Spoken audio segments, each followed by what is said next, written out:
live on Facebook in just a second, and then I will also hit our record button on Zoom.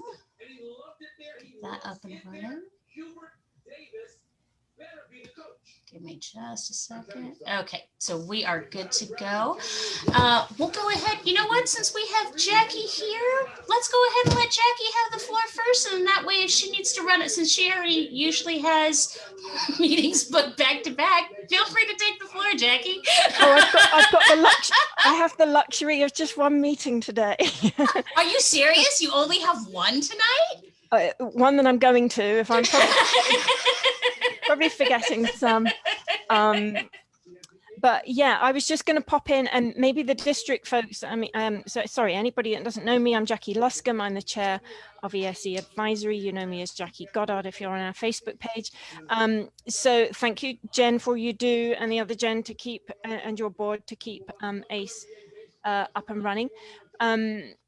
I don't know if maybe Gary or somebody else from the district has all district updates and news, but just from my end, we'll hit that later. But yeah, the predominating news and issue of the week has been really just getting fulfillment of this ongoing promise that there had been of allowing people's RBTs or BCBAs and BCABAs back into schools, these private providers that haven't been able to go in for the last, well, you know, since schools reopened because of course of the COVID restrictions. I think the argument now that, well, we don't know where these folks have been and they're floating around, you know, going into one school and then another school and then going here and there. That's the same with kids too. Kids who are in school are also going off to different places when they're outside of school. So I appreciate now that progress has been made, and for anybody who has been waiting for news on this, do go on our Facebook page because there's a web link in there. I'm still not clear what information has or hasn't been relayed to parents directly by the district or to schools directly by the district today. Maybe Gary might have that, but I have been liaising with Simone Hollingsworth, Executive Director of the ESLS division, and with Dan Goll, the Chief Academic Officer, who had made this pledge, and then things got a little shunted back time-wise. So I'm pleased things are moving, and if folks have problems, you've got the ESLS division that you can call on.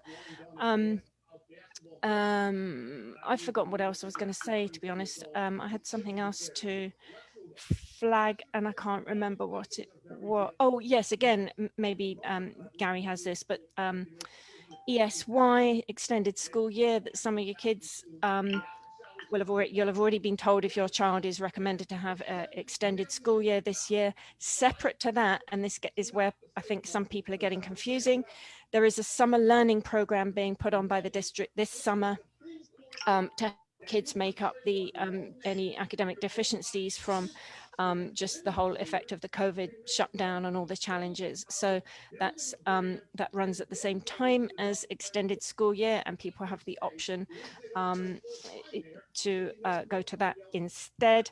Or if people don't have a kid who qualifies for extended school year, the summer learning program is that opportunity that kids have. So again, there's information coming down the pipe about that. People have been sent a thing with a survey saying are they interested in it, but they don't yet have the information entirely on what it is. So it's another chicken and egg, but at the moment it's I don't think there's anything binding. If you click on that survey, folks are just really at the district trying to get an idea of scale as to how many folks they're going to need to start planning for. Anything else, shoot at me if I've forgotten something. I've probably got loads of news and I can't remember what it is, but I'll hang on to the meeting for a bit and contribute where I can. I might disappear at some point, but there we go. Well, thank you so much for showing up, Jackie. It's nice to see you. There we go. One more person to let in. Did anyone else on the board have anything they wanted to hop in and share as far as community news that's going on? If not, we'll hop over to Gary.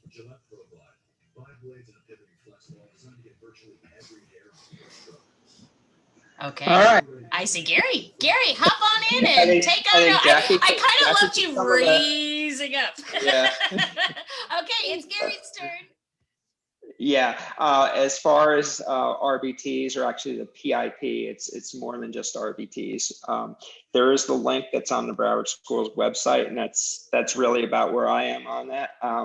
There are some questions to be filled out, but the important thing is, if you have the PIP packet or you're interested in doing that, the process hasn't changed as far as the actual packet, submitting that to the school for approval. I am told that that is going to be, they're going to be back on campus soon. I don't have a date for you, unfortunately. I think that Simone, I know, has been in contact with Jackie and Mr. Goal and everybody else. So I'm sort of out of that piece of it. But I just want to let you know that piece. The other thing that has, of course, consumed our time is the ESY summer programs, summer learning programs. Again, that is part of a broader, ESY is the same ESY that your children, and ESY is extended school year, and it works on regression of your child's IEP goals. But the district, because of COVID this year, is expanding their offerings for summer. So I do encourage everybody to complete that survey. It's really important for the district to get a feel of who's coming to what. And again, I think Jackie had said it is not binding whatsoever. It's just to, so they can do the planning to know how many teachers to hire, how many buildings. I think they know how many buildings. I heard it's like 80 something sites throughout the district. Starting to get a feel of what the impact of transportation and all that is. So that is really to get a feel from the parents of who's coming. Certainly, extended school year or summer learning opportunities are not required whatsoever. It is totally a parent's choice. So if your child's going away to camp, don't worry about it. I always say send them to camp, let them have fun, have a good time. They don't need to be, if you don't need them in school, they don't need to be in school. They need to be, kids with autism need to be kids.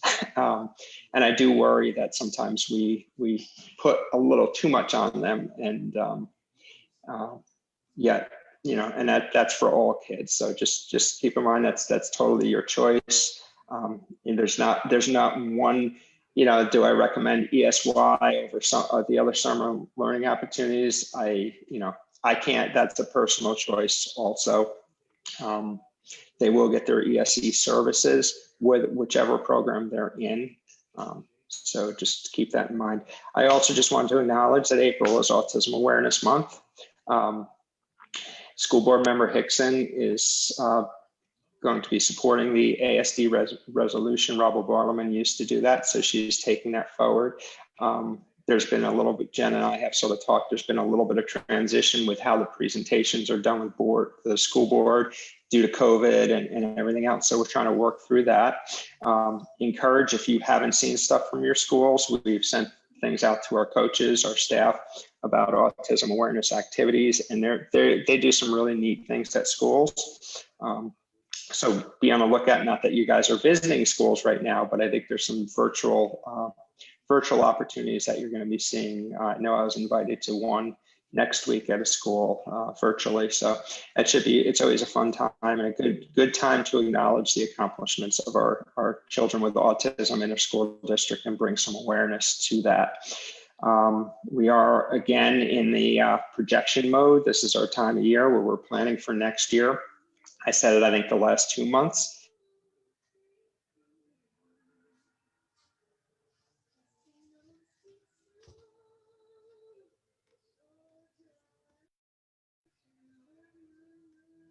Did Gary freeze? Am I the only one that Gary froze on? No, he's frozen. Yeah, he froze. Okay, Jackie, you had your hand up. Did you want to hop in and say anything? No, I only had my hand up because I'd forgotten to take it down, to be honest. Am I here? You guys got me now? He's back. Yeah, I heard somebody say that Gary freeze, and I'm like, have I been talking for the last 10 minutes? And nobody listened? No, for like about 30 seconds. Yeah. Oh, okay. I was going to say, I hope, did you hear about projections? You had just started that. Okay. Again, just because you may read or hear that the numbers of students, projected are down in the district next year. That is not students with autism. Students with autism are about right where they were last year. In fact, I think we're somewhere about 100 less than we were last year, or maybe even 75 by now. That was last month's data. So we're pretty much of kids enrolled. We're right there, particularly with our special program. That does include students that are being in the hybrid model or the remote learning. So it does include students that may not be on campus, but they're enrolled Broward County students, are about the same. So again, with those projections, we're looking at making sure we're staffed. We are trying to do our best, actually working with talent development to recruit high quality teachers for those positions. We're also looking at maybe flipping some people that may or may not have elementary jobs next year, and making them converts to special ed if they have an interest and they have some training. We may be able to do some alternate things with some teachers that are really good teachers that are highly recommended, that have an interest in working with our kids. Other than that, I will mute and listen to tonight's presentation unless anybody has questions.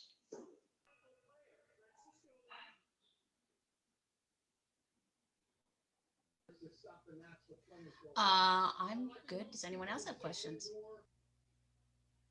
Jen, I saw somebody was asking about hours for ESY and summer learning program. Gary will correct me if I'm wrong, but I'm pretty sure ESY is still 4 hours a day, Monday to Thursday, across a 6-week period. And the summer learning Correct. program that you could alternatively select, and summer learning program is being offered to everybody, is 5 hours a day across a 6-week period, which totals 23 days because you get July the 4th and one other day that I can't remember off. Yep, you're right on that. Okay, I posted, if folks follow our Facebook page, I posted a copy of the document of the presentation that was that guided Dan Gold's presentation to the school board about this on school board workshop, sorry, on Tuesday, and his documents are on our Facebook page. It gives a little bit more information. Again, just to stress, don't get too hung up, folks, on not knowing everything at the moment. I think the dates are there at least, starting June 21, and ESY and the summer learning program will run at the same time, so it's one or the other. But if you feel you haven't got full details, again, if you're kind of semi-interested, just click that you're interested in it. You can duck out later if you're not, or you can jump in later if you haven't indicated that. But they're really just trying to get an idea of their numbers so they can start planning. And then there are many weeks yet to unfold, and more information will come down the pipe.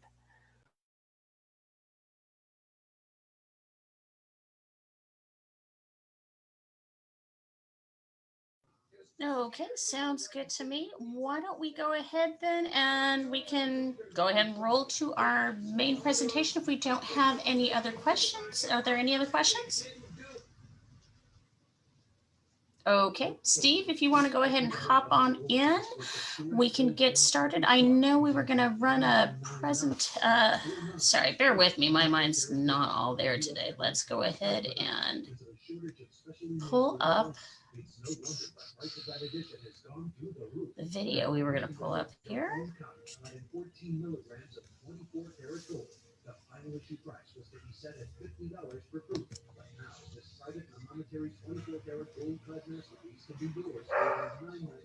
Gary, just while Jen's doing that, how much are the autism numbers up, projected to be up? Did you say? I didn't catch the figure. I don't have the exact figure in front of me right now. I think it's about, we're looking at about 50 from last year. Okay. So, thank you. And we've been slowing down. I can, I have the data. Let me look, and I'll actually put it in the chat. Oh, that just gives me a rough idea. Yeah. That's interesting. Thank you. Yeah.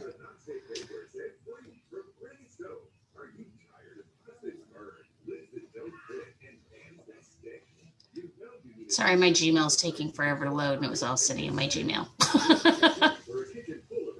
There we go. Okay. Now we can do that. Okay.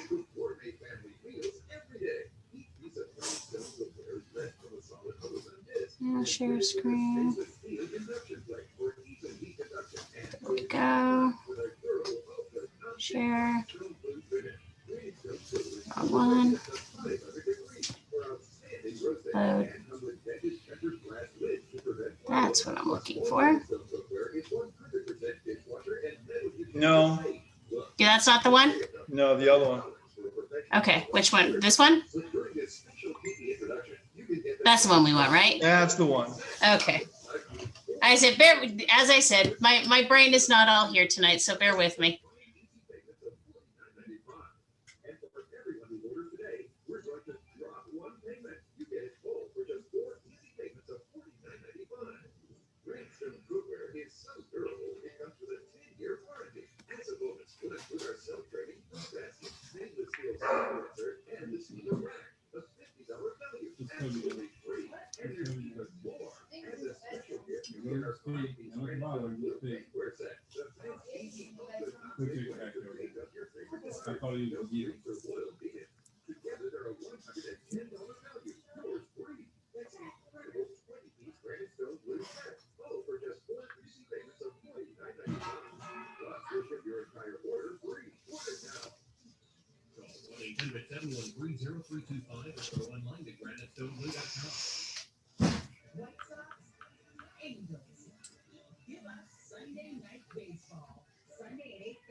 Insurance made easy, so you can get on with your day.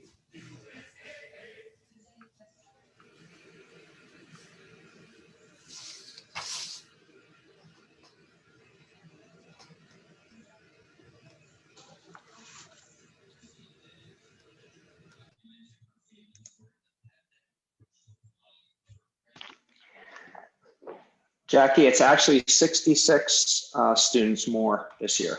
Okay. So it's pretty good. When I said Yeah. about 50, it's exactly 66. I just So it's pulled the kind of data up. slowed down somewhat. Is that sort of less? Yeah, and I think organized? I think a lot of that is because of COVID also, but we've slowed down in a district. I mean, there was a time where we were seeing 400 or 500 students a year identified new. That was about 5 or 6 years ago.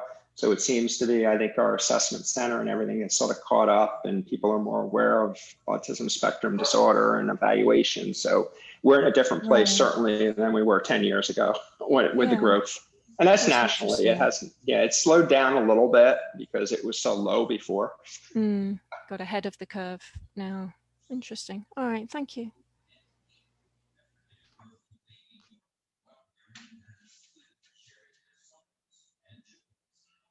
Jen? Yes, I thought you were going to go ahead and run after that. I am. Oh, I'm you want want to the? start right now. But I just want to let you know that there was no sound on that video. Okay. Hopefully it comes on the next one. Okay, so in keeping with the agenda, I'm going to start with inclusion. And this is Autism Awareness Month, and inclusion is basically including our children as much as possible with gen ed population. In IDEA, the Individual with Disabilities in Education Act, it calls for students to be educated in the least restrictive environment. That means that to the greatest extent possible, children with disabilities should be educated with their non-disabled peers. Now, before we can get to that point, we need to be sure that none of our schools are discriminating or segregating students, which is the opposite of inclusion. You need to be sure that if you see cluster classrooms in pods, separate buildings, at the end of dead-end hallways, in portable classrooms, you need to bring it to the attention of somebody because that's just wrong. That's segregation. And if you're wondering what segregation looks like, rather than them being autism spectrum students in that portable outside, think about if those kids were these students of color. And If you think about those kids being students of color and it's wrong, then the same thing applies for them being children with disabilities, because that's wrong. So children, with a disability should be included in everything that their typical peers are included in. Every extracurricular activity, every field trip, every class should be available to a disabled student. If your child is in middle school, high school, elementary school, wants to be in band, wants to take science, wants to be on a sports team, wants to be in a club, everything is available to every disabled student that's available to any typical student. So before we start going down the road of trying to include more students, we need to be sure that we're hitting the legal baseline of what students are entitled to and what they're getting. Beyond that, inclusion is not a program, but it's a mindset more than anything else. But programs are a way to get there. And given the current status of where Broward County Public Schools and most of the public schools in the country are, programs like Best Buddies or or Play Pals are a good way to connect disabled students with their typical peers and create friendships and bonds and peer mentoring programs. The Play Pals programs and similar by name, whatever you want to call it, in elementary schools, and the same thing in middle and high schools. Best Buddies is an outstanding program, but they have limits on who they can. It's like a club, just like a key club or something like that. So if they don't have any availability, there are plenty of similar programs out there that need to bring these kids together. And these are really good programs. They eliminate, if they're run correctly, there is no bullying of disabled students in the school that we're talking about. The real friendships will happen. No one will sit alone at lunch. And these are real important things. Inclusion is a really big deal. Jen, have you got the video queued up? Yes, I do. Let me get that sharing, and let's cross our fingers that the sound actually works this time. And these programs I have to click share sound. Oh, there you go. That actually helps, doesn't it?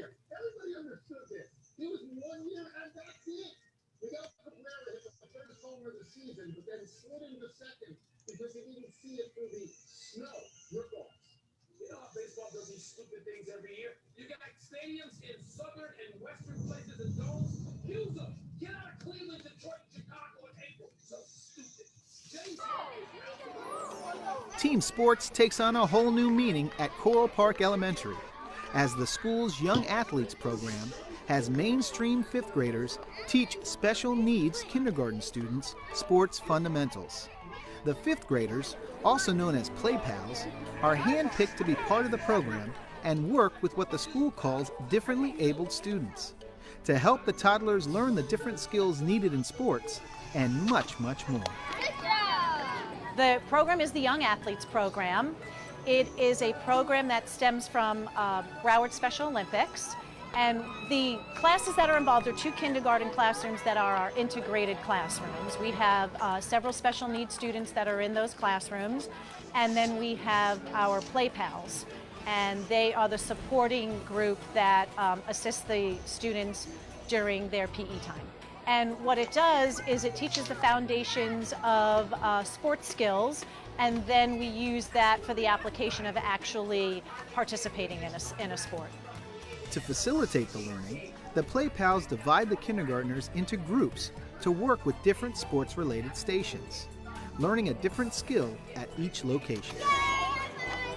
We have them dribbling, we have them playing tennis, they're tossing beanbags into hula hoops, they're jumping hurdles. They've gained the foundation of the basic sports skills. Well, it's for the autistic kids, so we're trying to get them to understand what other kids can do, and we're trying to get them to manage what we do. Like one of the kids, the last time I did it, he's like, oh, I'm a soccer player, and he kicked it really far. And if they don't get it, I just say, oh, good try. And then if they get it, I just give them like a high five or something. I encourage them to do it better. And that peer interaction is another benefit to the program, as it can help these differently abled students work on their life skills in a comfortable and inspiring environment. We're really hoping that they'll be able to gain a lot of cognitive skills, social skills, communication skills.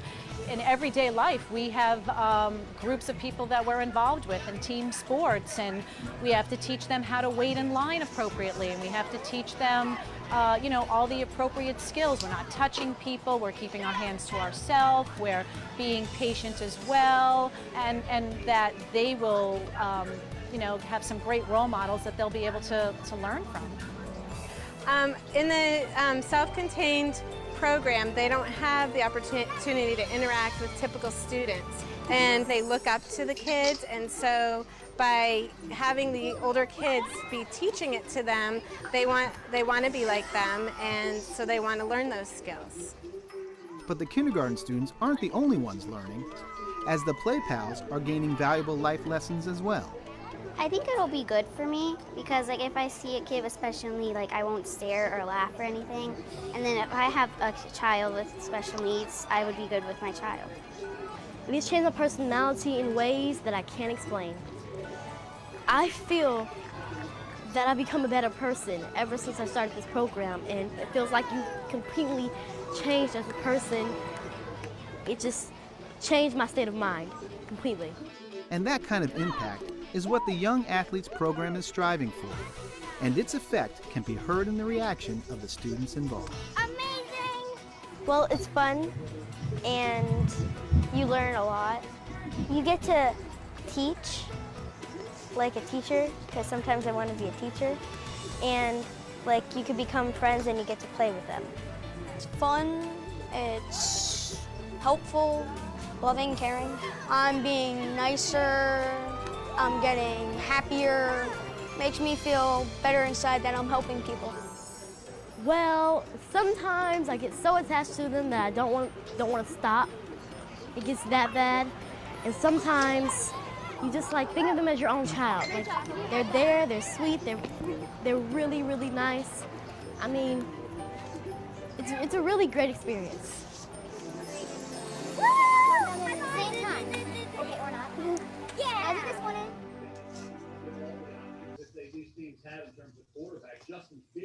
Were you guys able to hear that one okay? That was great. Thank you. Yay! Yeah, it was perfect. If your school doesn't have a program like this, Play Pals or something similar, or if it's a middle or high school and it doesn't have a Best Buddies program or something similar, find your assistant principal, your principal, and ask them why not, and tell them that you want to see a program like this in your school. And if you want to be a part of it, get in touch with ACE. They've got a whole package for elementary schools that can get you started. It's got all the various forms and sample letters that you'll need to kickstart one of these programs. I absolutely guarantee you that there are disabled students in every school that has a disabled student that will benefit from this program. I absolutely guarantee you that there are typical students in every school that want to be a part of this, and that all students that participate in this will have a positive outcome from being a part of this. So if you want the inclusion for the rest of your child's life, let's teach these typical children and bring it home and get everybody together as best we can. But if you don't have it in your school, let's make it happen. Moving on to the next thing here is legislation. My strong suit is in the restraint, seclusion, and cameras in classroom bill. There's also some efforts about water safety and revising Baker Acts. As far as restraint and seclusion goes, there are bills that are moving very nicely actually through the House and the Senate. The House bill has moved all the way through. The Senate bill is slideshow. Senate bill has gone through its first committee already and is going to be making its way through the next two committees. There are some disturbing things on the bill. and that we're hoping that we can get those amended before it gets out and hopefully passes and gets signed by the governor. But one of the things the bill does is ban the use of seclusion cells. And this is a typical seclusion cell right here in a generic school. Most of them are about like this. Broward County does not do this anymore, but a little less than half of the districts in the state still do. I actually got a chance to tour one of these one time. They're about 8 foot square, padded walls, padded ceiling, or padded floor, window in the door like this. It was kind of disturbing when I asked them to close the door behind me. And when I heard that click and I looked around, it was like, OMG, what would a disabled kid in distress feel like being in this situation, sitting in here, not knowing if they're ever going to open the door. It was pretty scary stuff. I'm real happy that Broward County doesn't do this anymore. And we're hoping that this bill, when it passes, will close down the remainder of these seclusion cells throughout the state. One of the more disturbing parts of the bill is that it will, current state statute allows mechanical restraint. Mechanical restraint can be a variety of things, but basically it's any kind of device that limits the movement of a student. Currently that includes things like handcuffs, zip ties, straight jackets, etc. And the bill that's there right now, that's in the legislature in Tallahassee, actually calls these things out and says that you can do them, but you can't restrict a student's breathing and that you can't restrict his blood flow. We think this is a step backward by bringing the attention to the permission to do this to children is a step backward, where before it was still permissible, but it was permitted because it wasn't prohibited. And, we're talking about handcuffs on little kids, and right around half the restraints in the entire state are pre-K through third graders, little kids. And we're talking about thousands of incidents per year. So this is a more common practice than a lot of people might think. Handcuffing a little kid, or in some cases using what's called a rat mat. This is what they do in Orange County.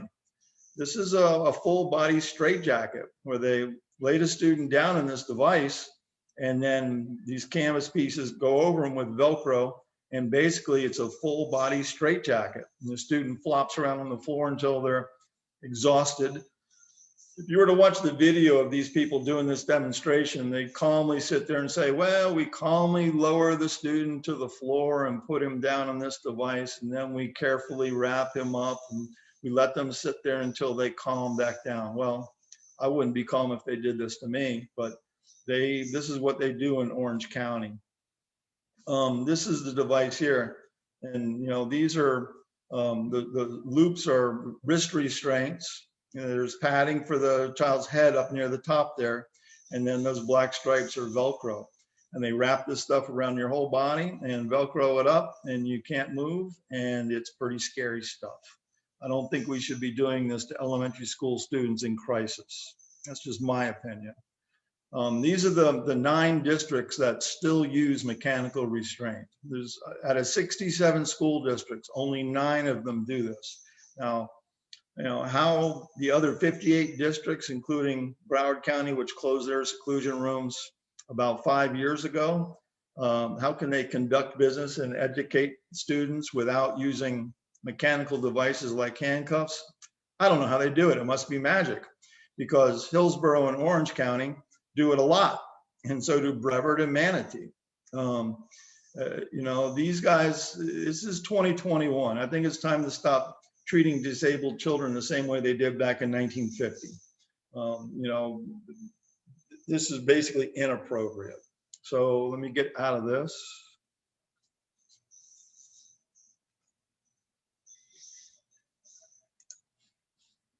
Okay, and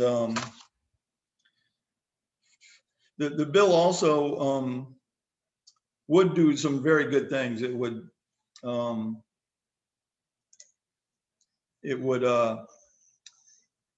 make, right now you can restrain a student for any reason for any length of time.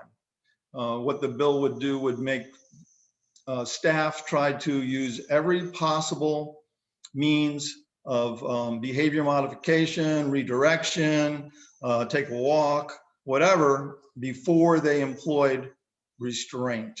And this makes a lot of sense. It calls for additional training. The reporting requirements are still all pretty much the same. But what it does is it says that you can't restrain a student unless there's an imminent risk of danger to the student or others. And this is a big step from basically being no rules at all. Like I said, currently right now, anybody who's trained in a district's method of restraint can restrain any disabled student for any reason and for any length of time. And in 2021, I don't believe that should be the case at all. The bill also includes a pilot program to have cameras in classrooms. And it's now been reduced down to only Broward County as the pilot, if I'm not mistaken. There was some price tag attached to this part of the bill that was a little bit daunting to some of the more fiscally conservative people in the legislature. The landscape has changed quite a bit as far as cost goes, because some of the CARES Act money already provided money for cameras in classrooms. To do remote learning, you need a camera in the classroom anyway. So it was all there. But if the bill passes without being amended as far as the portion regarding cameras, if a parent asks for a camera in a self-contained classroom, a cluster, or an SVE classroom, then there will be cameras installed. And there will be restrictions on how you go about reviewing them, but at least there would be a video record of what goes on in those classrooms. So that's another part of that bill that is a very interesting. Let's remember that, if it wasn't for video, we wouldn't, or audio recording for that matter, we wouldn't know what actually happened at Pasadena Lakes Elementary or at Dania Beach Elementary Schools a year or so ago, when students had there was basically some abuse going on that we never would have known if there hadn't been an electronic record of what happened. I'm sorry, but I don't really know too much about the water safety or the Baker Act bills, but it's something that the Autism Society of Florida is working on. I'm going to briefly run down some stuff here.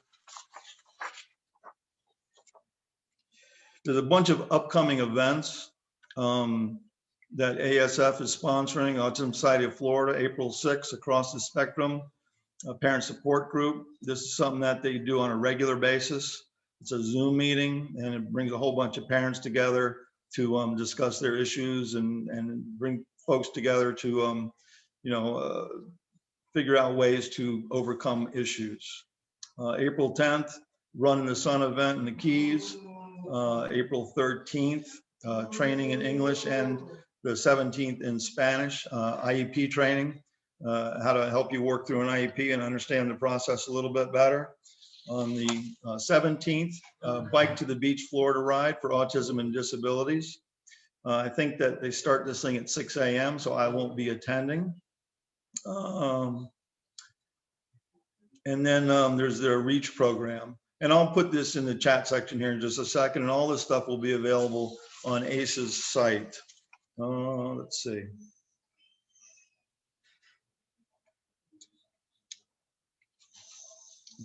Jen, do you want to run that that other video now? Let me get that rolling right now.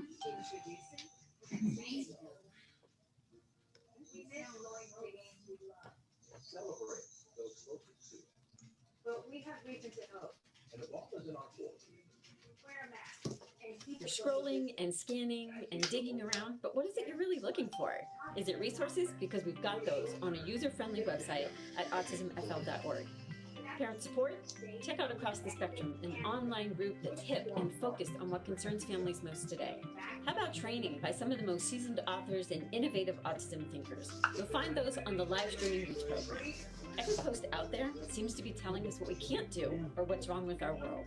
When it comes to making a difference, the Autism Society of Florida is doing it. Whether it's training first responders about how to protect those on the spectrum, advocating at our state capitol for laws that lead towards a higher quality of life, providing hurricane kits to families in need, or teaching water safety instructors about how to teach kids how to stay alive in the water.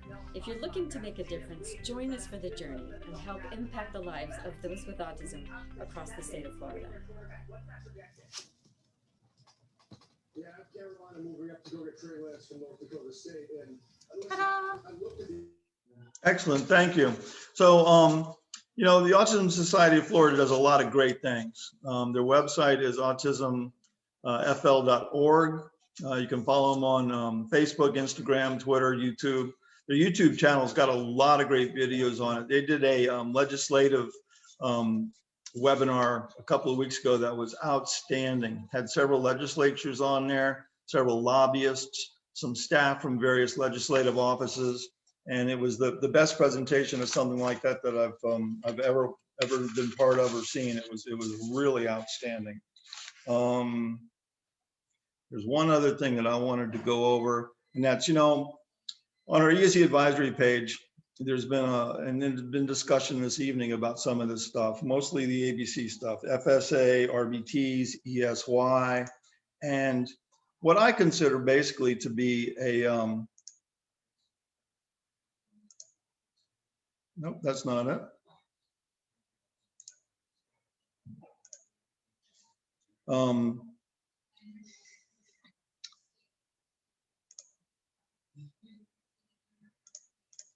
Poor communication.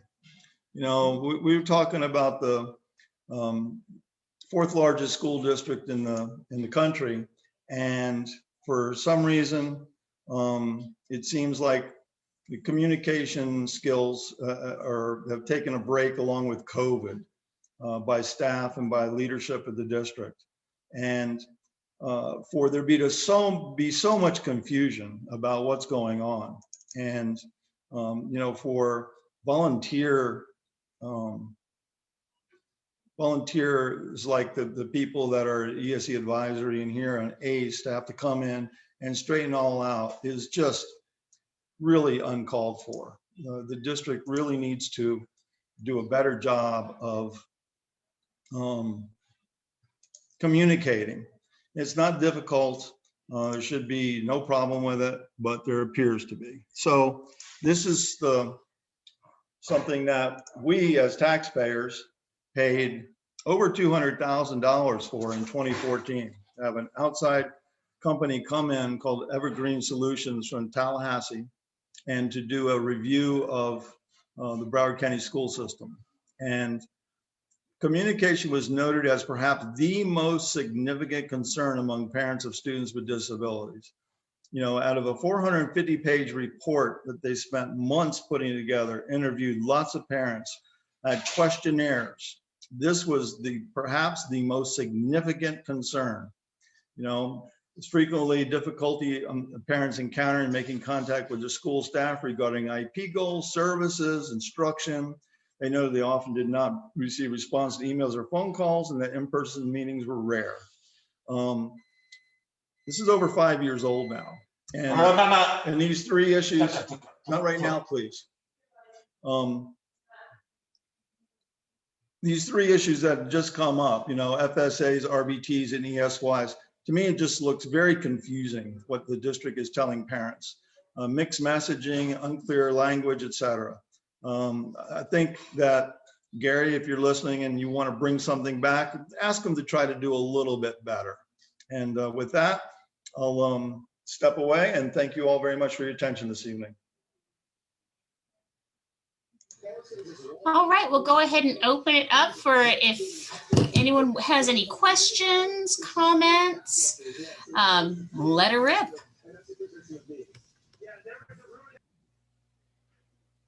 Jen, it's Jackie. Go for it, Jackie.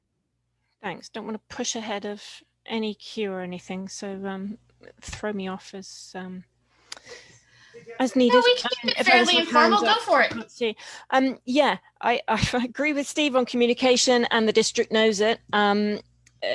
Believe me, and I have been a flea in the ear of Dan goal over the last few days, because I think there's so many factors play into this.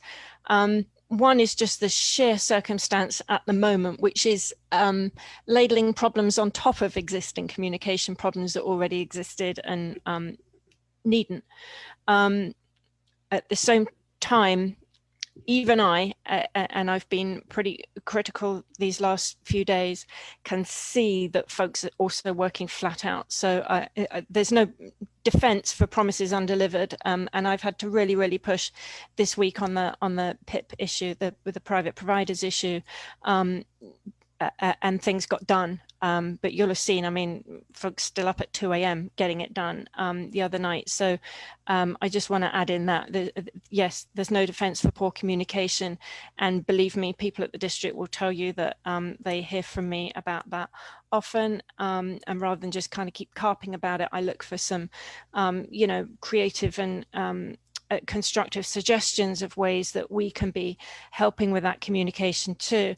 On the RBTs, the private providers issue, it was as a result of us pushing, and I'm us advisory, me pushing that these private providers are coming back ahead of any other private providers onto school campuses. Other service providers are not even going to be, I think, even given the news of when they come back to it, I think about April the 14th. So we are at least ahead of others, and that has been a result. Believe me, I've just keep pushing and pushing and keeping pressure on. Sorry, I forgot to put my camera on there. We did also invite Dr. Valerie Wanzer to our meeting on, when was it, October, November, and talked about exactly this communication. And I've spoken to her quite a lot again as well a few weeks ago when we had issues galore coming up at schools about particularly online, kids logging in and just wouldn't even know who was going to be on their screen that day.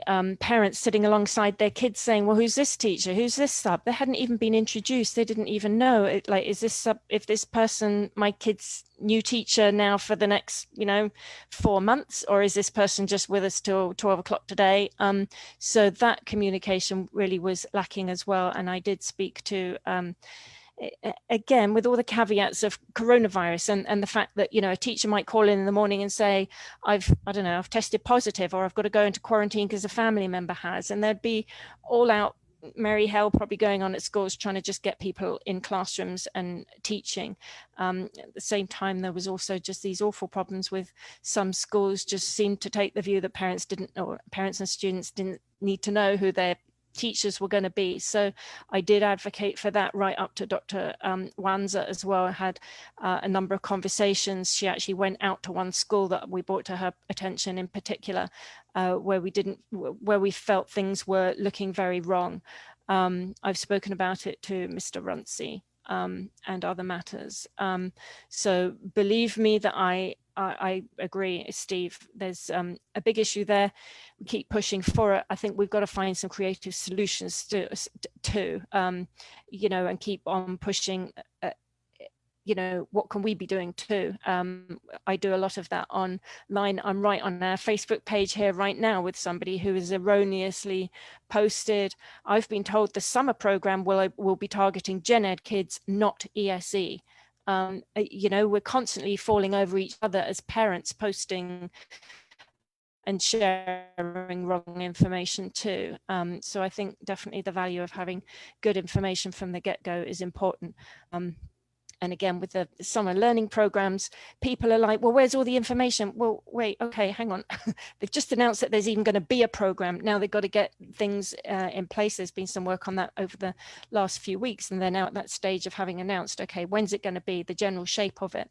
But there's a lot more meat going on bones. So sometimes I know we get ahead of ourselves wanting the information and just need to exercise some understanding there. So very much heard on the communication issue. Thank you, Steve. And just to dovetail on what Jackie said and what I said before too, that this is the 4th largest school district in the country, the 2nd largest one in the state. These are professional educators and administrators, and they seem to have a problem making clear communication to the stakeholders, the parents, about their children's education. I quite honestly think it's completely ridiculous that at this stage of the game that we've got volunteers having to come in here and clean up their mess. I think that the school district should be capable of communicating clearly to parents about their children's education. And if they don't, then parents need to hold them accountable. These are our schools. This is our school district. It's all paid for with our tax dollars. These are public schools, and we need to hold them accountable. And if you are upset about this the way that I am, and a lot of us are, in the big picture, just basic communication, call your school board member, call your administrator, let your principal know, because I hear it all too often from school board members. If we don't hear it, we don't know. So make a fuss, let's fix it.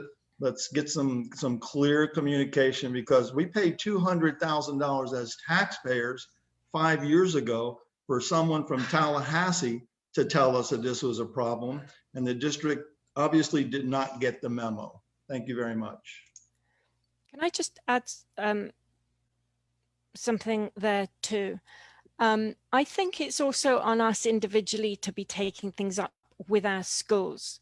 So sure, go to your school board members because they need to know. And I know a number of school board members say, yeah, we're concerned about communication too. They bring it up regularly, they agree. But we've also got to, I think there has to be local accountability too. You know, it's not all just blameable on, oh, well, Broward's rubbish at communicating. There's some actually very good communicators. There's some really good schools that totally rock it with communication with their parents. And then there are others that don't necessarily. And I think it's on us.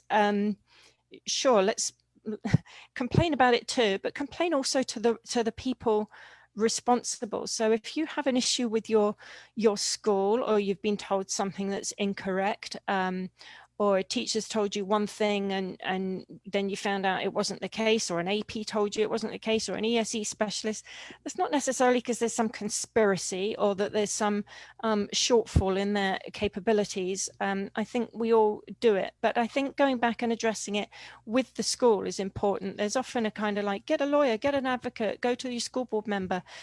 So I think we also need to have those conversations at school level too, so that there is that localized school level direct feedback if you're having problems with your school. I think that's important. Yeah, I think that's important, but I also, do need to let people, sometimes that's not always possible. So do try that first. If that doesn't work, let us know. I mean, we're always willing to help and give advice and let people know, because, I can speak from personal experience. It isn't always possible. but 90% of the time, a lot of things can be solved just by open communication. Yeah. And when you say us, we're the volunteer parents. So like Steve says, it's not all on us. People need to be, there's the ESLS division. They're always happy to get involved. Gary's still on here. There's some parent liaisons there. It's 754-321-3400. Go to them. If you've had a problem that you've exhausted with your school and you've not got resolution with something, or you've been given information that's inaccurate. I've particularly been concerned about information about FSAs, so I put my camera back on, about FSAs and people feeling pressured and people giving wrong information at the school level. That's not because they haven't been given it from the district, believe me. It's because, teachers make interpretations, or an ESE specialist or an AP or principal. It's not all necessarily a conspiracy, but yeah, it does need sorting out. But go back to those people and address it. There's one I've brought up just today of a principal who's telling third grade parents that they're still waiting to know what the criteria are for a third grade promotion if kids don't sit their reading FSA in school, and this is a principal just putting out completely the wrong information, and it's not because they haven't been given the information. So yeah, there are bumps to iron out always. But that shouldn't be a parent's job. That should be, that really shouldn't be a parent's job to have to correct, I understand what you're saying. Well, who else is going to do it if it's No, the parent? I know. I understand what you're saying. Yeah, no, I understand what you're I'm saying. not pushing it's against very anything you're saying. frustrating. No, I totally understand what you're saying. It's just very frustrating that now becomes a parent's responsibility to have to fix it. But if a principal is having conversations with a parent and telling them that, who else knows? Unless the parent is the one that says, "Well, wait, hang on, I've been told this." So yeah, I'd say, well, the but someone needs to put them say right that, until hey, somebody puts them right. This principal is giving miscommunication. Someone needs to what know I'm saying. That's what we've done. This principal's giving miscommunication out to people. Exactly. That's what we've done. That's what I'm telling you. That's what I'm saying. But I'm also saying at that local level too, go back to the person who gave you wrong information and close that loop too yourself, because I think the more feedback and pressure there is and accountability over time, the more people might watch or check what they're saying. I'm not pushing against anything anybody's saying. I'm agreeing. I'm just saying, as well as just going and getting a third party to go and sort them out, have that conversation yourself as well and say, well, listen, I checked and this is not the information. Okay, I'm going to bring it back to the district, and I'm going to point out that you can go into any of tens of thousands of Burger Kings or McDonald's anywhere in this country and get the same hamburger and the same order of French fries. And why can't Broward County with 240 schools send the same message and ensure that it gets delivered to the parents accurately? It really is quite ridiculous that these, people that are highly educated and that are supposed to have degrees in administration can't seem to get accurate, simple communication across the first time. And you've got parents out there, parents of disabled students have got plenty on their plate. They don't need to be confused and have all the anxiety that goes along with this misinformation or poor information that comes down from the district. It flows to the top, and the people that are in the silver tower need to let the people in the schools know that they need to do this correctly, and there needs to be some kind of accountability, because what I've seen over the last few weeks with the alphabet stuff here, with the FSAs and the RBTs and the ESY, is absolutely ridiculous. And parents should not have to follow it up to figure out what's going on. It should have been delivered correctly the first time, and that's just my opinion. I've been watching this, watching the district do this kind of stuff to various degrees for the last 20 years. And it's quite honestly, and COVID will be an excuse for a lot of this. It's gotten worse recently, and there's just no excuse for it. There really isn't. It's in my opinion, it's very poor management. And now I'll get off my soapbox. Thank you. Also, I just want to mention what the process is. Whenever every single complaint that comes to me, and they don't always come to me, people just go on Facebook and I will sit up till 3 a.m. reading them. I identify themes and developing trends of complaints and what have you. Every single one of them goes to, not on an individual named basis, but the theme, the topic, the subject, and the concern. I do feedback regularly and intensively to the right people at the district, and ask, well, will that be included in a the ESE specialist meeting, so that information is like, if information has been not grasped or not put out or needs re-emphasizing to schools by the district so that the correct information is passed on to parents, they will go back and mention that. Likewise at the principal meetings too. So I just want to assure people of the process, certainly, that I am involved in pretty intensively, of trying to ensure that I'm communicating some of these concerns to the district too, and that something's actually getting done about them. That's why you might have noticed at some of our advisory meetings before, when somebody comes up with a concern and we're told, "Oh, get that person to call us the next day." Yes, there's that, but we also want to know that it's been brought up and identified as an issue that goes back to the schools or gets addressed and mentioned in a ESE specialists mass meeting or principals mass meeting, so that we know that each one of these is being identified. This all said, I'd like to just stress, we knock everybody. We need to also build up those that are doing a great job and working really hard too. That's not to say that just because we're complaining that there aren't folks doing that too. There is an incredible amount of work going on at the moment. And if you think about the precedent that is just being set on the expectation now of offering summer learning for 6 weeks to 280,000 kids, that's a pretty big lift. So I'm cutting nobody any slack, because yeah, I agree, communication needs a whole lot better shaping up. But just appreciating the good things too.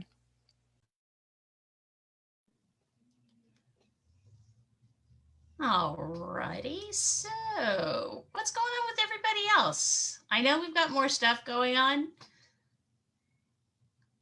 What's going on with everyone else in school?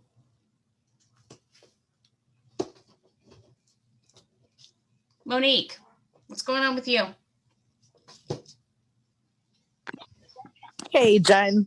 You know, Hey, my comment, obviously, I just feel like at this point, unless we start getting more parents together and start making more noise, to put it in a nice way, right. things are not going to change, because this is how I've been feeling for the past Rest couple assured, of I'm weeks. making a lot of noise. Well, you know what it is, Jackie? What do you want to do? I just feel like it's the same people right now making the noise, and we need more parents to get more involved, because at the end of the day, our ESE children are not getting what they need. The majority of them are not getting what they need out of the public school system. Wait. Okay. All right. Well, the majority of ESE students aren't getting what they need. I would be concerned about that. So we need data, and I mean, you and I and people in our positions here. So let me explain. What I'm talking about.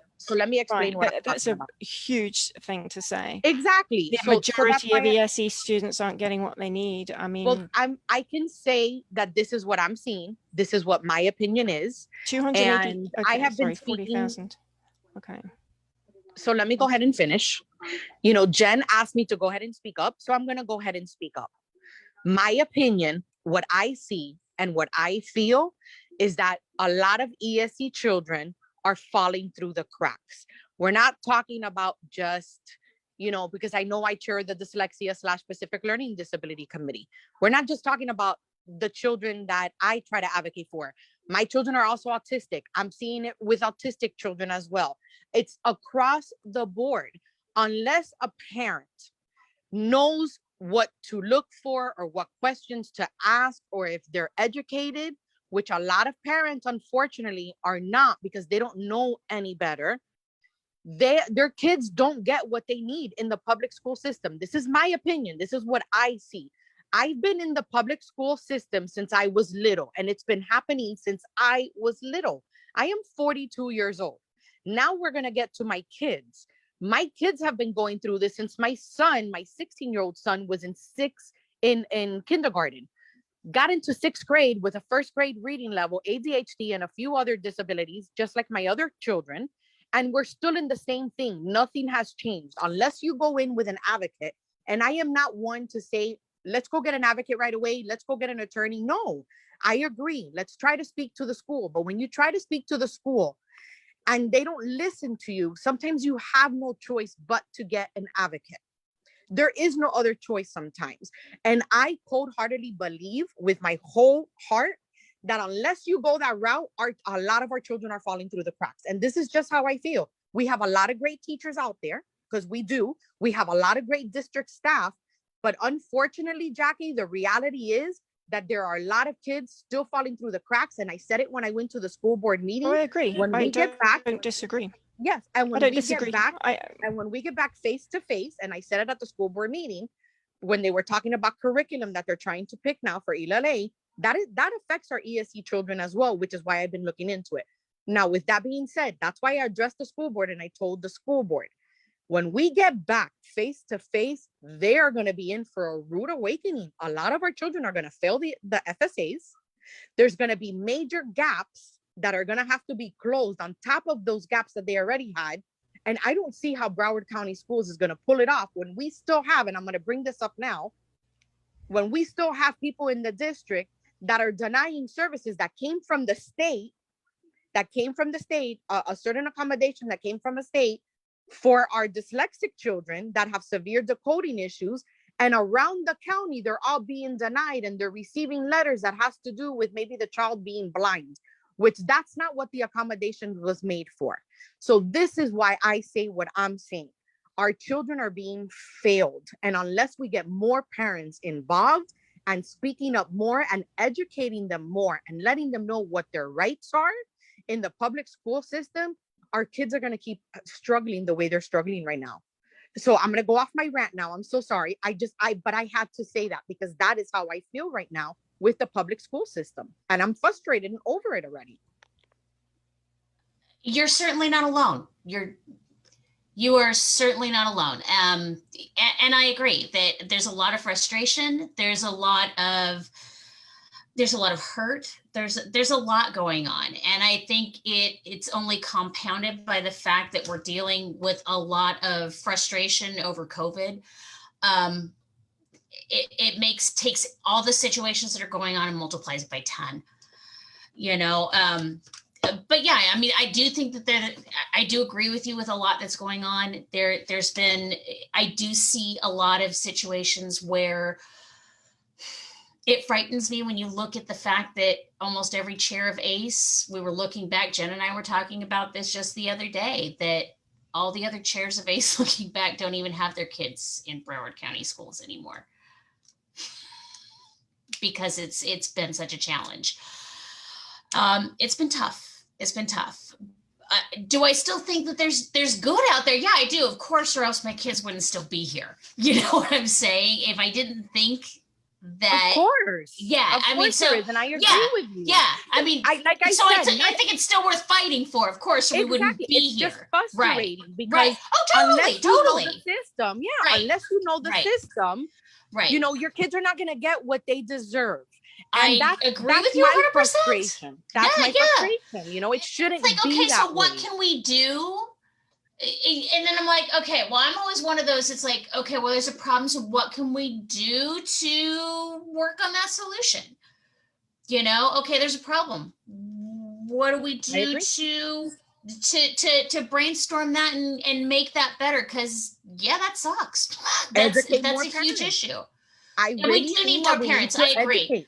We need more parents. Because you can't be running the dyslexia group by yourself anymore. That's brutal.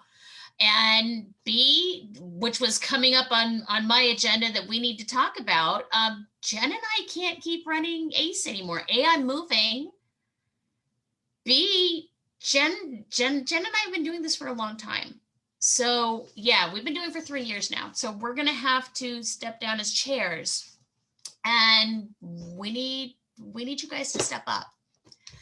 So we are going to be talking about that next week. So, I mean, not next week, next meeting. So we would like to have you guys, think about it. Those of you who have who have thought about getting involved, who would like to, ACE is a little less since we are a subcommittee as opposed to the main advisory, it's a little less formal. We do things a little less formally than advisory does, which is nice. There's not as much pressure. Anyone who is thinking about getting involved, please feel free to contact me or Jen. We would never leave you abandoned or anything like that. This is not that type of situation. So if that's something that you think you would be interested in, please feel free to contact one of us. But yeah, we would love for ACE to continue. But if no one decides to step up and want to chair things, we have done it as co-chairs. That is always an option if anyone's interested in that, or it can be run by a single chair. It can always be as much or as little as you guys want it to be. Right. We would absolutely love for ACE to continue. But it's always an option to fold it back into main advisory should it not continue. And Jen, if I can add something to what you're saying, yeah. It's not just that we need parents to join these committees or, to help us more in the sense of, like getting on the board. It's not about that. It's about having a group of parents, whether it be 30, 40, 50, 100, let's say, get together and show the district that we want our kids to get the education they deserve as well. And we shouldn't have to fight as hard as we're doing. And we shouldn't have to hire advocates or attorneys to be able to do that. You know, I love doing what I do. I do it for the kids. And I know that both gens do as well, just like everybody on the main advisory does it, because we want to help our community and we love the kids and we do it for the kids. But unless we get more parents involved to show that there's a lot more parents voicing what's happening, it's like they don't think it's a systemic issue. And this is how I feel when it is a systemic issue, because it's been happening for years. So I just feel like if we get more parents together and we start making our voices heard louder at this point, then maybe we can get some real change going. But until we start doing that, we're going to keep going through what, or our kids, let's say, are going to keep going through what they're going through. And it's not fair to them. You know, they deserve better. They really do deserve better. So I agree with everything Jen said. And Jen, you know, I'm here for whatever you need. Always. But, you know, I just wanted to share that little bit. Okay. Hop in. Go. I don't want to like talk over people, and I had to come hide from my children. I've been having like little side chats here and there with Melissa and Felicia, and I don't think that the district maybe, or the school's administration, teachers, whoever, I don't think that they fully understand the amount of stress, anxiety, insanity that goes on being a parent. I mean, Jen, you know my situation, Jackie knows as well, but it's been a nonstop fight for 4 years now at the same school, where it's constantly trying to find out information and it's never one clear-cut straight answer, and everyone has a different response, or everyone just throws their hands up and says, I don't know. I'm having to go doing the digging myself to either go through advisory or go through a friend that's in a similar situation. Like Monique has been able to guide me through a lot of the dyslexia concerns that I have. I've also had to hire an advocate. I've been through 2 advocates. I'm paying for a private tutor. I've been asking for help. I've been putting it in emails. I've done everything on my end as a parent that you can do. And at the end of the day, whether I call you out or not, or if you're doing something that I feel is not justified on your end, or you're maybe doing things in a way that's not inclusive or anything, be mad at me. I'm fine with that. Do not take it out on my children. And that's where I'm getting frustrated, because there's no separation. I'm not here to be friends and try to make buddy-buddy. I want what's best for my child. So when you are put in a situation where you're at the school and you're trying to be a parent advocate, and you're also trying to volunteer and do all these different things and educate the people that may be a little bit more ignorant to the fact of what ASD actually looks like, or that your ASD child could have more than one disability. Exactly. It's not fair that I, as a parent, when I got the diagnosis of autism with my first child, I went through hell. You guys all know that if your child is diagnosed with autism at whatever age it may be, you go through like all the stages of like death, more or less, because you are under this impression of you have no idea what the future holds for your child. And then have to consistently stay on top of everything, have IEP binders and folders, and look up state statutes and reach out to this person and find out ESD advisory things and go to all these different meetings and go to these trainings and trying to be the educated parent. I don't work. What happens to the parents that do? What happens to the parents that aren't getting the letter in the backpack or the information from the school district that ESD advisory even exists? A lot of the people at my school don't even know this exists. SAC and staff are not giving out information for this. They're checking off boxes of the school improvement plans that they have to do. So when I show up to SAC and staff, it's like me, that's it. No other parents are there. And I understand that there's some schools that have a ton of parent participation and there's other schools that don't. And it shouldn't be left up to, like Steve has mentioned multiple times, it should not be left up to the same 10, 15, 20, 25 sets of parents to scream and yell and throw a fit in order for things to change. Because honestly, my aunt went through this exact same process with my cousin. My cousin is 42 years old. She has no job. She doesn't have any vocational training.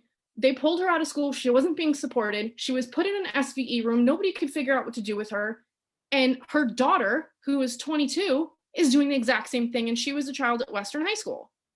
I'm not seeing a change. It's decades and decades and decades of the same thing over and over and over.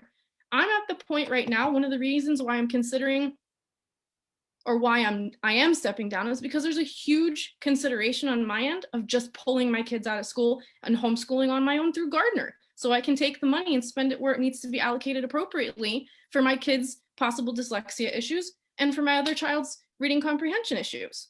It's just unfounded that if all we're asking for about communication can't be done. I don't understand. There's text messaging, there's Zoom calls, there's Teams meetings, there's emails, there's snail mail. There's so many different ways to communicate now. I don't buy it anymore.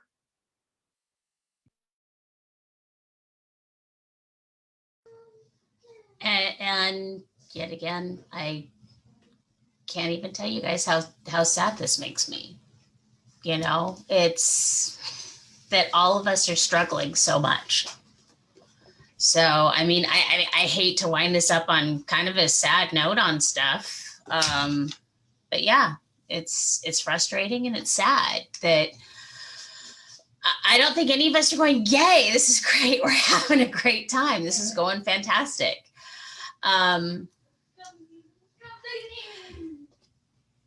Any bright, I mean, I know it's tough. I mean, COVID's tough. This is hard on all of us. I mean, I think it's great that we're finally getting our vaccines and there's a light at the end of the tunnel, and we're hopefully going to be able to get back to somewhat normalcy soon.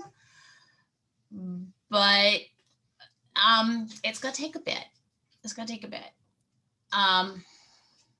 So yeah. I think we need to stick together. We need to hold each other's hands through this and listen to each other. And we're gonna get through it. We are. It's tough, and I want to be here so that we can all vent to each other. We can listen to each other. This is going to be tough. It's not easy. There's been a lot of communication frustration, and I know that's caused a lot of the frustrations with everybody, are communication issues. We know this. We do. So we'll get through it together. We will. Does anybody else have any questions, concerns that we need to address before we wind things up?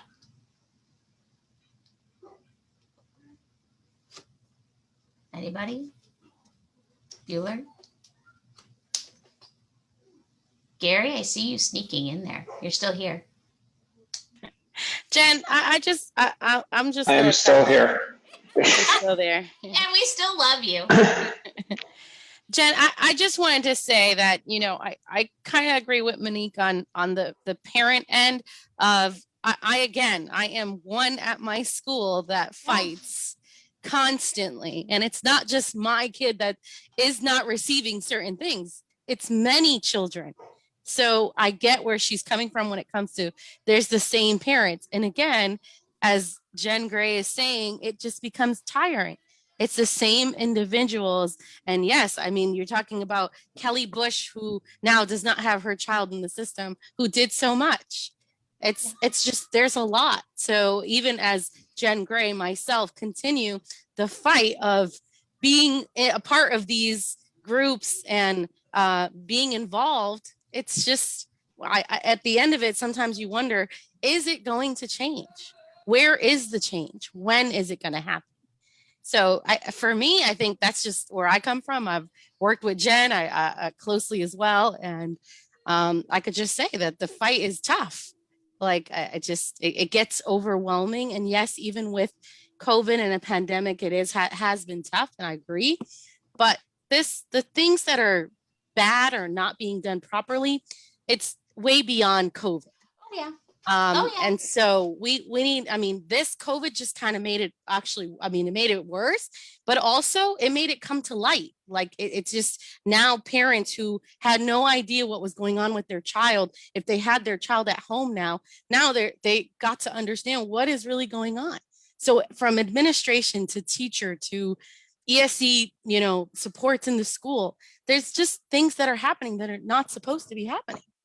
And sadly, you can contact the district and say things, and then what? Like, who's doing anything about it is the question.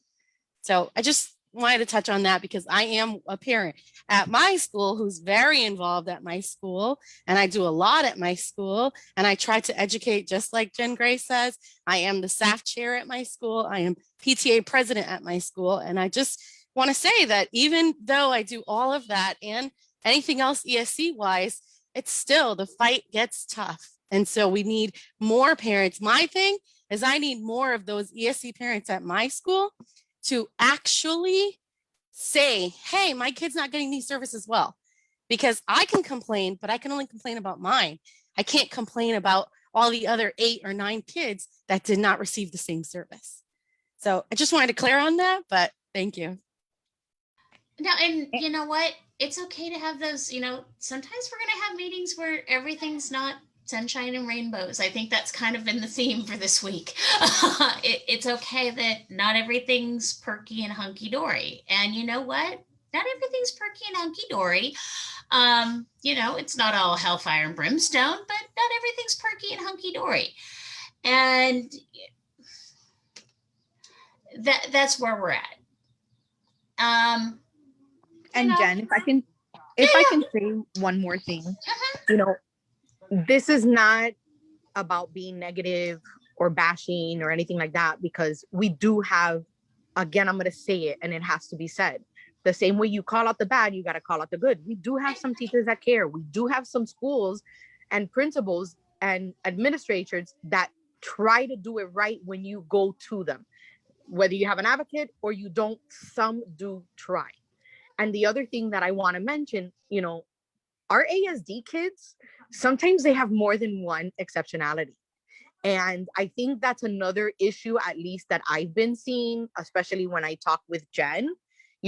People have to realize just because they have ASD does not mean we don't work on their other deficiencies. And if they are showing signs of dyslexia, of some type of learning deficiency, which is going to occur with ASD, because it's just something that I just learned this week, as a matter of fact, is just something that goes with ASD. They do have learning difficulties. We need to address, and I have always been an advocate for this, from the moment that my twins started Bodwin, which is how I met Jen Gray and a few other people. We still, even if we're addressing their social part and we're addressing the behaviors and certain things that go with ASD, we have to address the academic part as well. And I feel like the academic part sometimes is not addressed, and our kids kind of get left to the side because they're worried about addressing the social part and not the academic. And you cannot do that, because if we want them to have a life after school, which we know that it is possible with given the right interventions, then we gotta give them the academic part as well, because they have to be meaningful members of society, adults. We have to do that. And that's another thing that we need to start focusing on. Our ASD children deserve a good education as well. It's not just about the social part, and they can't have more than one exceptionality. So I just wanted to bring that because that's been coming up a lot, and I want to let parents know, and Jen know, she's not the only one going through it. There's quite a few parents going through it. Yeah, I just wanted to make mention, like, I went through Partners in Policymaking with Stacy, and Felicia's been through it, Janila's been through it, like a few of us have been through it. And she's ingrained a lot of things into my brain. And one of the things that got ingrained in there was our children do not fit in a box, which also means my child does not fit in an autism box. So just because one may look like classic autism according to a textbook, and I have another one that barely meets criteria, is very social and has clear, understands concepts and everything that is going along with comprehension, doesn't mean my kid probably doesn't have a reading issue. Or if I have a medical thing, and when you go into a school and you try to explain the full gamut of what it looks like, I don't understand why there's such an issue. They're not looking at my child as a whole. They're not looking at my child as an individual with autism. They're looking at my autistic child. And that's where the separation needs to occur. Because at the end of the day, if you're making an individualized plan for somebody, you have to look at their strengths and weaknesses based on their individual skills, not what's in the box. And that's the hardest thing that I'm struggling with right now.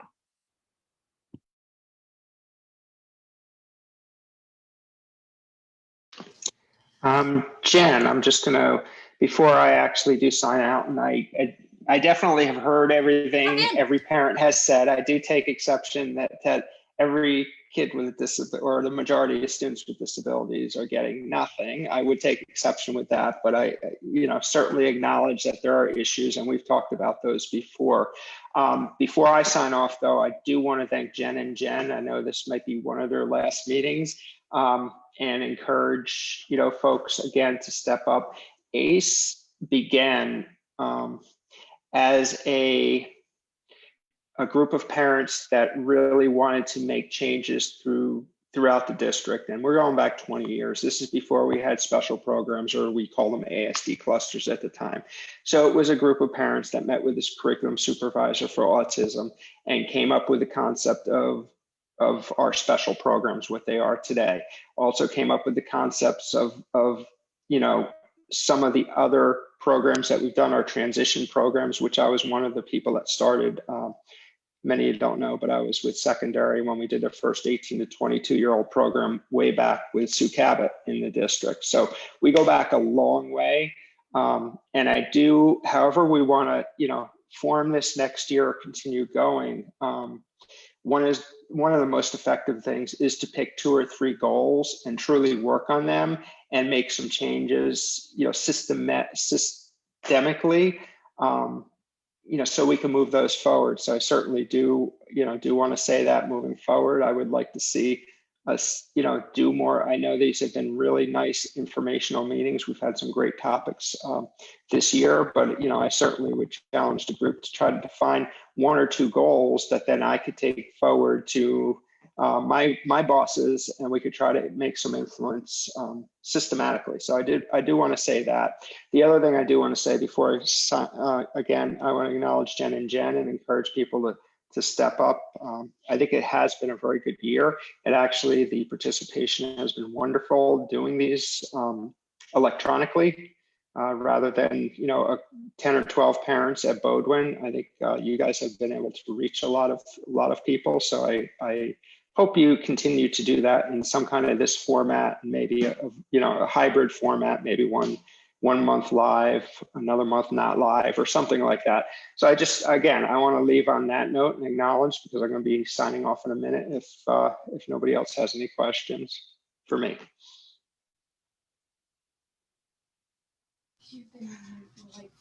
I'm good. Anybody else? Yeah, I do.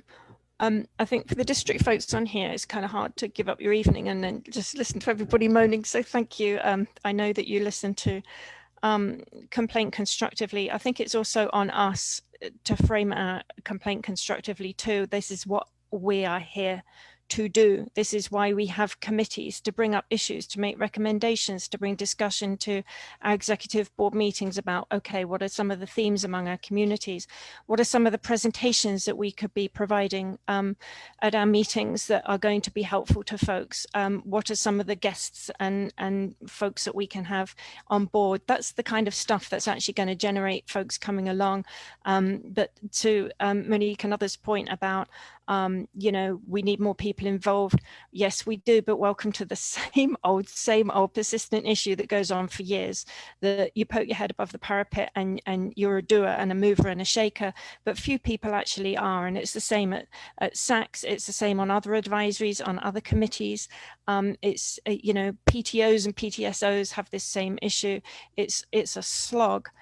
Getting people involved. So I think with those that we do have involved, we need to find ways of keeping them involved, offering constructive progress so that we are serving our purpose of being folks who are taking the temperature of the community and communicating it in a kind of accurate and constructive and reflective kind of way, and bringing forward specific concerns and specific suggestions for what we think might resolve them, or setting up pathways and relationships in the district that actually get some of these things resolved.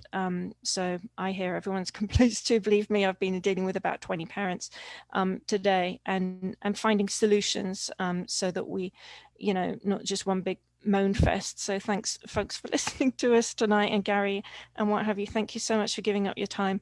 I do think it's really, really important to acknowledge that stuff below the water. We see a tip of an iceberg. We don't see below the water of what's being done as well. There's some phenomenal work going on at the moment at the district, and I thank folks for that, as well as the concerns we're bringing too. Thank you, Jackie. Did anyone else have anything to say before we wrap it up? I don't want to keep everyone too long. Just I have thank a you quick to all the question, district Jen. staff. Sorry, I have a quick question for Jackie. I'm the SAC representative for ESC for my school, and we had to do, and I know we've been through something similar with ESC advisory, but they had to take a vote last week and therefore held the meeting in person, but they did not offer an online option for parents like me to join. And I was just wondering, I'm not familiar with the sunshine laws or anything that goes around all that, but I just found it not very inclusive considering half of our school is still online. Of a SAC, that's up to you. Of a SAC, did you say? Yes. It was a SAC meeting, yeah, onto the individual SAC, really. But yes, this is why we've been... I'm on a committee at the moment which has been meeting, about like for weeks and weeks and weeks and weeks, discussing some of these issues that the pandemic has thrown up on policy and how you reform stuff. But I think a way broader issue to be tackled down the line once things are a little more stable, and it's going to take quite some tackling and a lot of pushing and potential for reform. But yes, the Sunshine Law at the moment, Sunshine Law governs public meetings in Florida. SACs are public bodies. ESE Advisory is considered a public body. And so holding votes online, you're just not allowed to do. So yeah, they have to get people in quorum. I know that we have found, and there's been much discussion about this, that attendance is better when you run a meeting online, because all you've got to do is sit at your desk and be at it, not be driving through traffic there and back. Or for example, me going to school board meetings, I might be down there 3 or 4 hours just to give one 5-minute presentation, or it would take that time for me to go from my school, from my home to a school board meeting, present for 5 minutes and get back home because of all the waiting and what have you down there. So there's huge benefit in making reform whereby we can meet more online, or people can take votes online. But at the moment it's Sunshine Law, it's a requirement. I worry about ESE Advisory going forward, because everybody's saying to me, hey, can we keep these online meetings? No, we can't. We can't be a public body and just keep meeting virtually. Sure, we can run a live stream for those who don't come, but then who's going to want to actually come if you're running a live stream? So we have this chicken and egg of how do you get people back involved? I just figured there's no, all we can do is, and I don't personally think we do a good job of publicizing ourselves sometimes and our meetings, quite frankly. We could be more out there, putting our, using more platforms to promote ourselves as well, and we don't, because we're volunteers and we're all doing this in our spare time. So we're kind of caught in this perpetual cycle of trying to get more people involved. But I don't think we can force people. We are involved. The people we have among us, we're involved, and we can only do what we can do. I think there's no browbeating or pushing anybody to get involved, but we certainly need to keep continuing to reach out and find people. But yeah, also I agree, like the virtual platform is fabulous, but just to function as public bodies, there's certain laws and regulations now we need to keep within, things you can do online, things you can't do online. And if you keep things online, how are you ever going to get people back in a building? I do worry about that. And of course, with vaccinations now, we're going to need people to start, to start coming back to meetings in person so we can get some stuff done. That all said, we don't have to make formal recommendations in order for me to still be communicating recommendations and issues and concerns to the school board and to the district without that formality of voting, so I've continued to do that for the last year. But I hear you, and SACs suffer the same thing as any public body does at the moment. It's just getting people involved. There's only so much we can do, and we have to focus on what we're doing and doing it to the best of our ability. And unfortunately, you might not have as many people as you like come along, but we can only do what we can do. Thank you, Jackie. Thanks, Jackie. Just a statement I do want to make. I'm a firm believer in let's get it all out there. I don't like holding things in. If we're frustrated about something, if you're upset about something, get it out. If you've got feelings that you're having about something, get it out. I want to hear it. We need to hear it. Let's get it out there. If you need to get stuff out, you need to vent, get it out, because then we can't get to a solution. So if you're having issues, if these are things we need to get out, there's a problem. When we've got this many people leaving the public school system, this many people leaving Broward County schools, there is a problem. So this isn't something we can just say, okay, everything is hunky-dory. It's not.